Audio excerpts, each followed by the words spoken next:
હે તો પહેલાં હું તમને ક્લિયર કરું છું કે અત્યારે કેટલા વાગ્યા છે. તો અત્યારે વાગ્યા છે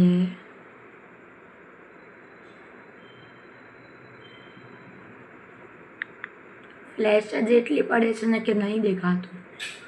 અત્યારે વાગ્યા છે 10:57 થઈ છે, 11 વાગવાની તૈયારીમાં છે. એટલે 11 હમણાં જ વાગી જશે, રાતના 11.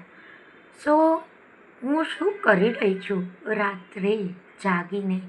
એકચ્યુઅલી મને રાત્રે જલ્દી ઊંઘ ના આવે અને હું નાઇટ સ્ટડી કરવામાં બહુ નથી માનતી. એટલે કે નાઇટ સ્ટડી હું રેર કેસમાં કરું. મારું મન થાય ને, મારા મન ઉપર ડિપેન્ડ છે. મને મન થયું કે મારે હમણાં નાઇટ સ્ટડી કરવી છે તો હું નાઇટ સ્ટડી કરું. બટ એમ તો હું કહું તો હું 4 વાગે ભણવા બેસું. બપોરે 4 વાગે એટલે કે સાંજે 4 વાગે હું ભણવા બેસું. એન્ડ 6:30, 7, 7:30 એવા ટાઈમે હું ઊભી થાઉં. બિકોઝ 7, 7:15 વચ્ચે તો જમવાનો ટાઈમ થઈ જાય અને પાછી હું થોડી વાર સ્ટડી કરું.